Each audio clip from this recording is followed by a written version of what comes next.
So hello everyone, यहाँ सम्पूर्णलाई आजको यस सेसनमा चाहिँ यहाँलाई वेलकम भन्न चाहे। सो आज चाहिँ हामीले एकदमै राम्रो टपिक, एकदम इम्पोर्टेन्ट होइन, इक्जाममा बारम्बार 15 मार्क्सको क्वेसन आउँछ यहाँबाट चाहिँ है, मोमेन्ट डिस्ट्रिब्युसन मेथड हो। सो यहाँबाट हामीलाई क्वेसन सोध्न सक्ने भनेको तपाईँहरूको चाहिँ हेर्नै जान्दैन है, एकदम साथै लिएर है। यहाँबाट हामीलाई मोमेन्ट डिस्ट्रिब्युसन मेथडबाट कि हामीलाई बिम सोध्छ हेर है, कि हामीलाई क्वेसनले फ्रेम सोध्छ। ठिक छ।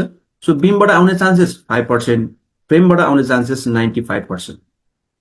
एकदम ध्यान दिउँ है। सो आउँ यसलाई हामी ढिला नगरिकन वान बाई वान यसका बारेमा आज हामी चाहिँ हल्का यसको पहिला बेसिक इन्ट्रो लिएर त्यसपछि आजको हामी यस टपिकभित्र छिरिहाल्छौँ। ढिला नगरिकन तपाईँको टाइमलाई चाहिँ एकदमै फोकस गराएर तपाईँहरूलाई हामीले आज अगाडि बढाउँछौँ। आज यसको पहिला बेसिक हेरौँ। जसले अलरेडी थाहा छ उहाँलाई भइ नै हाल्यो, उहाँले यो पार्टलाई स्किप गर्दा पनि भयो। जसलाई थाहा छैन उहाँहरूको लागि पनि मैले एउटा बेसिक इन्ट्रो दिन्छु, त्यसपछि हामी भिडियोमा कन्टिन्यू गरि नै हाल्छौँ। ठिक छ। ल सो ल मोमेन्ट डिस्ट्रिब्युसन मेथड। ठिक छ। सो हामीले यहाँबाट तपाईँहरूलाई जहिले पनि 15 मार्क्सको क्वेसन स्योर सर्ट हो, फिक्स क्वेसन हो, इक्जाममा काटिसकेको छ। तपाईँहरू एकदम फुल्ली प्रिपेयर भएर चाहिँ बस्नु होला। ठिक छ। सो हामीलाई यहाँ के छ भने हामीलाई यहाँबाट एउटा बिमको क्वेसन आउँछ तपाईँहरूलाई भने, अर्को तपाईँहरूलाई के को क्वेसन आउँछ त फ्रेम क्वेसन आउँछ। हेरौँ है त। सो यो बिमबाट आउने चान्सेस कति छ सर भनेर भन्नुहुन्छ भने, अब पहिलाको प्याटर्न अनुसार 5% छ भने तपाईँहरूको चाहिँ फ्रेमबाट आउने 95% छ। कन्सेप्ट एउटै हो कि फेरि है, किनभने त्यही बिमलाई होइन र कोलमलाई जोडेर त अब फ्रेम बने हो नि त होइन र। सो आउनुहोस् त्यही पनि तपाईँलाई यसको बारेमा अलिकति भन्दै जान्छु। त्यसपछि अझ सर यसलाई अझै एक लेयरमा अझै यसलाई ब्रेक गर्ने हो भने बिमबाट पनि तपाईँहरूको दुई टाइपको क्वेसन सोध्न सक्छ। एउटा सोए एनालाइसिस हेर्नु है, सोए एनालाइसिस र अर्को के छ त हाम्रो नन सोए एनालाइसिस भन्ने पार्ट छ।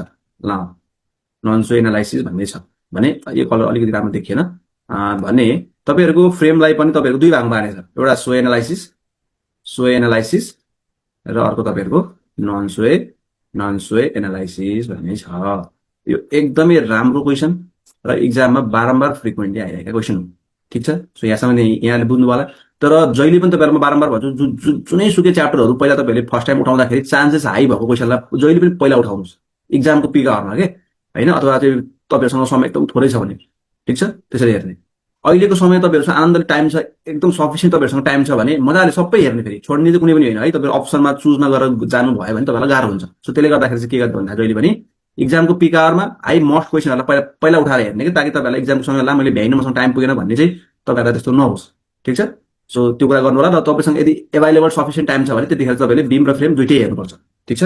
सो तपाईँहरूलाई मैले यो भिडियो यति छिटो किन बनाइरहेको छु भने तपाईँहरूसँग टाइम मस्त छ अहिले, मजाले भिडियो दिनको एउटा दुईवटा भिडियोहरू तपाईँले रेगुलर बेसिसमा हेर्नुभयो भने पनि तपाईँहरूसँग फाइनलसम्म तपाईँहरूसँग मजाले टाइम हुन्छ।